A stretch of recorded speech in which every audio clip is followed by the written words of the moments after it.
Do you ever feel like you're just being pulled around by forces you don't quite get?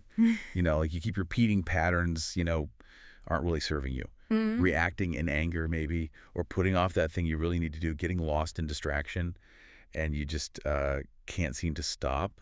That feeling of, oof, why did I do that again? Oh, absolutely. That's a really common human experience, isn't it? It really is. Yeah. And if that feels familiar to you listening, well, you're definitely in the right place today.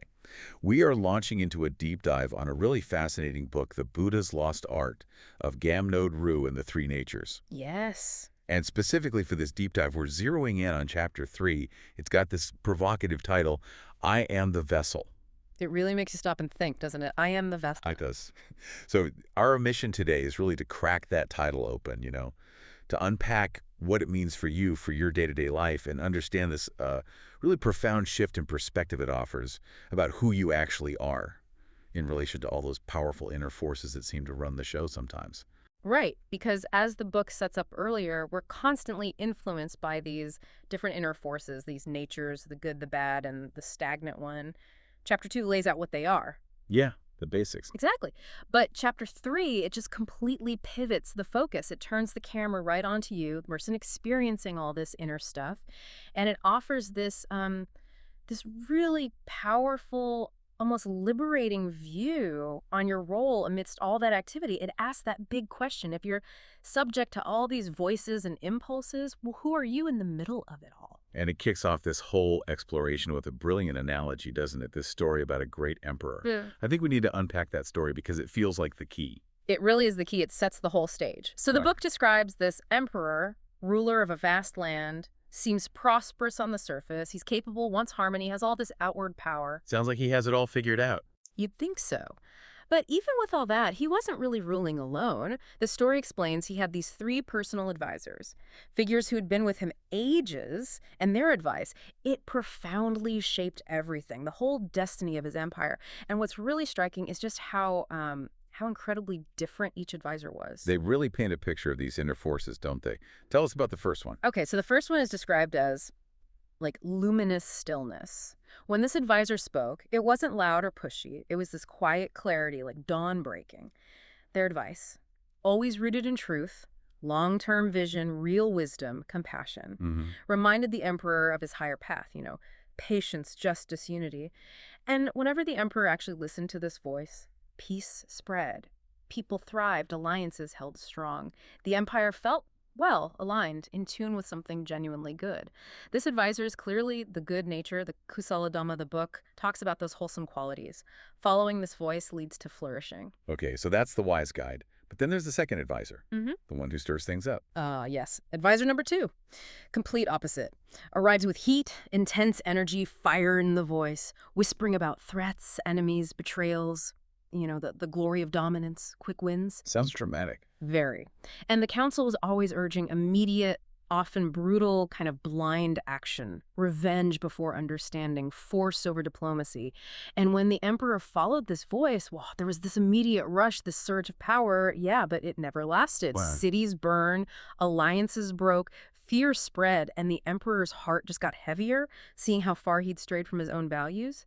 This is a direct picture of the bad nature, the Akusala Dhamma, rooted in delusion, craving, aversion, drives you towards conflict, regret, destruction. And then advisor number 3, not fiery like the second, but maybe sneakier. Exactly. Sneaky is a good word. The third advisor was soft, quiet, almost comforting, you might say, but their counsel was the voice of delay. The later voice. Precisely. Inertia. Drifting. That constant whisper of, not now. This advisor would lull the emperor with comforts, distractions, making ease and inaction seem like wisdom or self-care. Procrastination, basically. We all know that one. Oh, yes. And when the emperor listened here, action stalled.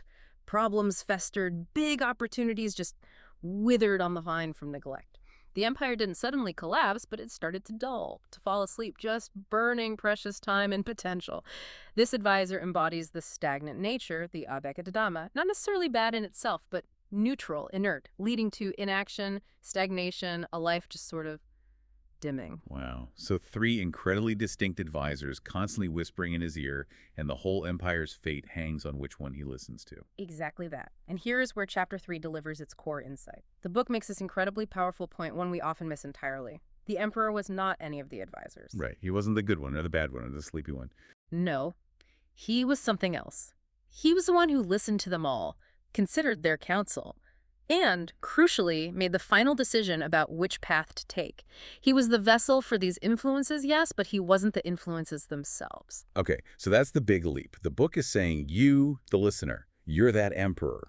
Your life is your empire, your relationships, health, work, dreams, your inner peace. Right, all of it. And just like the emperor, your empire thrives or suffers based on which advisor, which nature you're actually listening to and following in any given moment. It's such a direct and useful mirror, and the book points out the huge mistake we all tend to make, the one that causes so much struggle and feeling out of control. Which is? We identify with the voice of the nature. We mistake the advisor's input for our own fundamental identity. Ah, okay. Like saying, I am angry. Exactly. When really the bad nature, the akusaladama, has just surged up and, grabbed the microphone inside you for a moment.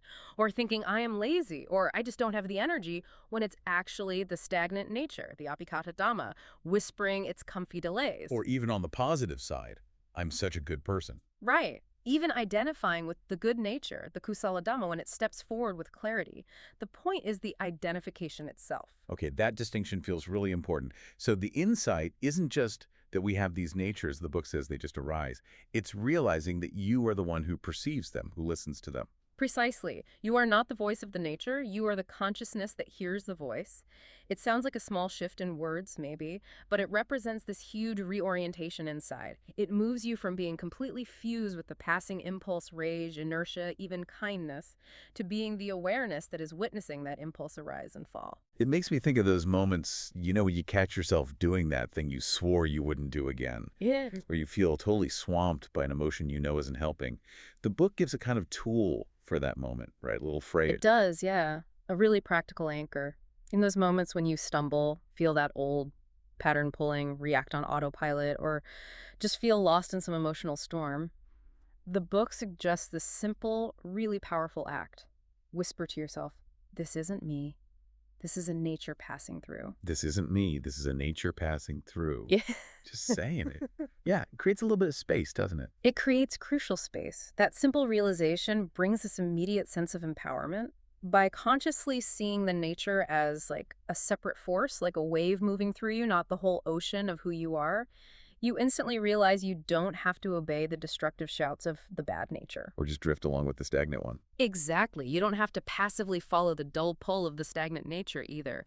That moment of separation, of just recognizing it, it restores your inherent power. Your power as the vessel to choose. It opens up the possibility to consciously connect instead to that luminous voice, the good nature, the kusala dhamma, to choose kindness for yourself and others, to align with wisdom, even when the other voices are really loud. It's like realizing you're the driver of the car, not just one of the loud passengers yelling directions from the back seat. That's a perfect analogy. You are the awareness, the consciousness living in this body, listening to the impulses bubbling up in the mind and heart. The natures. They're passengers, sometimes very noisy ones, but they aren't the driver unless you mistakenly hand over the keys by identifying as them. But the chapter adds a really important point near the end, doesn't it? Yeah. That just noticing these natures, just having that awareness, while it's huge, it's not the whole picture. It doesn't automatically give you real sustained control. Yes, absolutely. Critical point. And it perfectly sets up what's coming next in the book. Chapter 3 acknowledges, recognition is powerful. It creates the possibility of choice. But these natures, they can be incredibly persistent, really subtle, deeply wired into our habits. Right. Just seeing the pattern doesn't always stop it. Exactly. Just seeing them might not be enough day in, day out to consistently shield your inner space from the unhelpful ones, or to reliably and intentionally tune into the good nature, especially under pressure.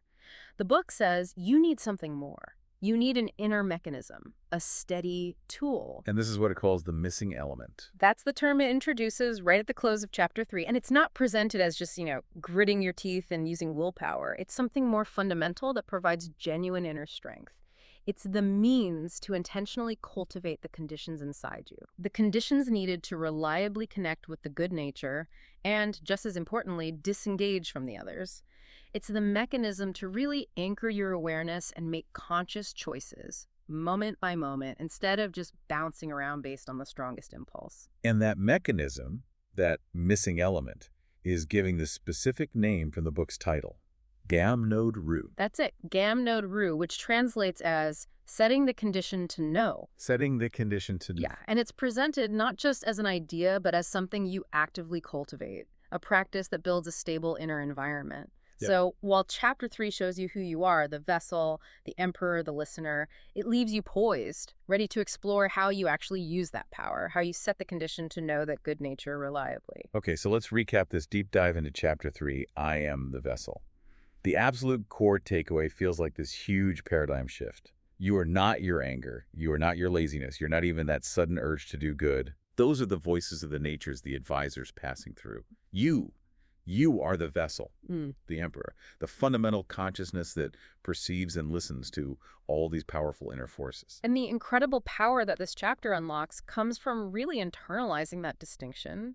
By practicing that little phrase, this isn't me, this is a nature passing through, you create that vital separation. You stop identifying with the wave and remember you're the ocean it's moving through. Yeah. And that simple shift restores your inherent ability to choose how you respond rather than just reacting based on whichever voice is shouting the loudest or feels most intense right then. Which sets us up perfectly for where the book goes next. Because, okay, seeing the distinction is transformative, absolutely vital. But chapter 4 starts to unpack the practical tool, this missing element, Gam Node Ru. Yeah. Setting the condition to know. Exactly. It's presented as the actual mechanism that builds that inner strength and allows for that consistent, intentional connection to the good nature, moving you from just being the witness to actually consciously building your inner empire. So, the final thought, maybe. Well, yeah, building on that. If you are the emperor of your own life, sitting there hearing these advisors with their wildly different suggestions, but knowing now, truly knowing that you aren't them.